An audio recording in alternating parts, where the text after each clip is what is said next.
विवाहको एउटा करारलाई एउटा बाँधिदिनुको निम्ति आदरणीय पास्टर धीरज तामाङजीलाई जोरदार तालीले हामी सम्मान गर्न सक्नुहुनेछ।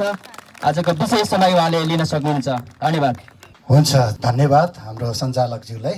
र हाम्रो यो पवित्र विवाह समारोह या सभामा उपस्थित गण्यमान्य निमन्त्रणा पाउनुभएको निम्ताराहरू लगायत हुनेवाला दुल्हा र हुनेवाला दुलै पक्षका सबै आदरणीय जनहरूलाई अभिवादन। जय मसी।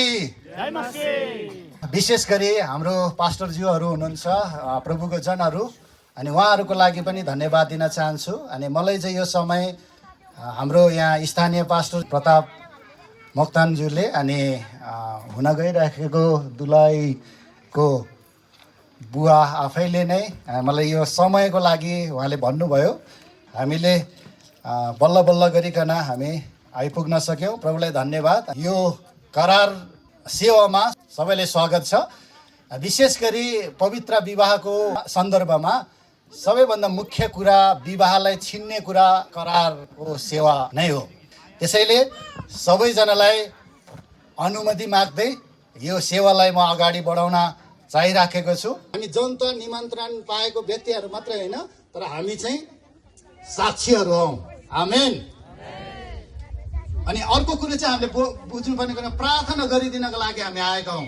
र अर्को कुरो चाहिँ शुभकामना दिनका लागि है, उनीहरूलाई उपहारहरूदेखि लिएर शुभकामना दिनका लागि आएका हौँ। र अर्को कुरो चाहिँ भुल्नु नहुने कुरा चाहिँ आशीर्वाद दिइदिनका लागि हामी उपस्थित भएका हौँ, ताकि उहाँहरूको वैवाहिक जीवन चाहिँ सफल र उन्नति प्रगतितर्फ गएको होस् भनेर चाहिँ हामी आएका हौँ भनेर बुझ्न जरुरी छ।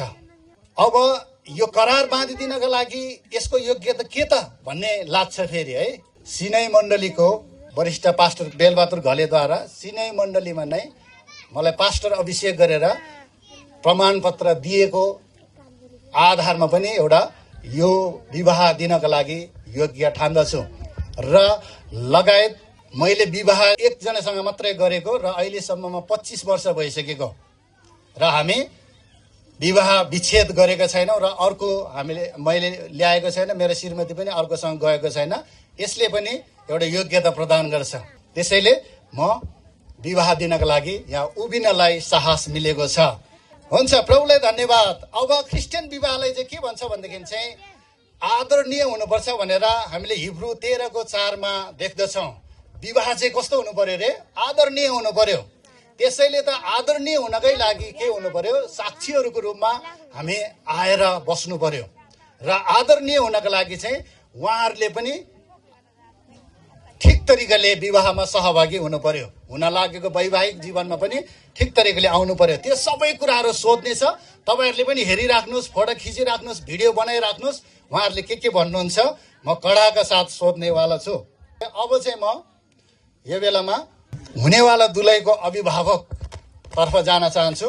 पहिलो प्रश्न चाहिँ म हुनेवाला दुलैको अभिभावकलाई सोध्न चाहिराखेको छु।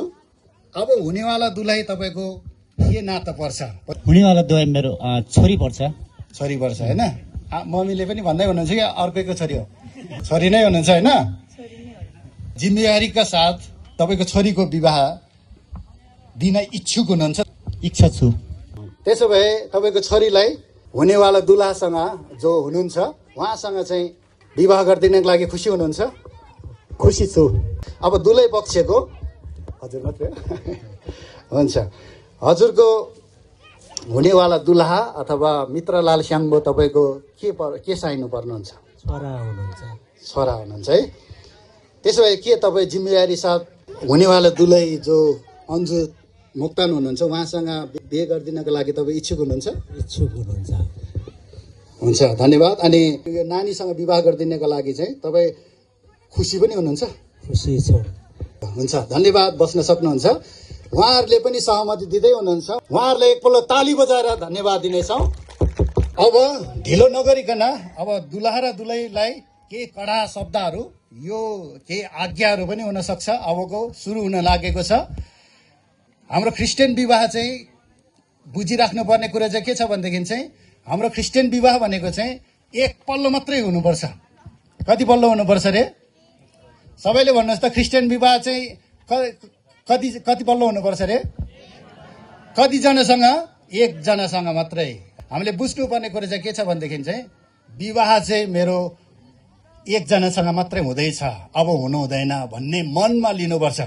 अहिले संसारमा विवाह खेलाउनु भएको छ, टेस्ट गर्ने है, विवाहलाई चाख्ने। पहिला हामी सँगै बसेर हेरौँ,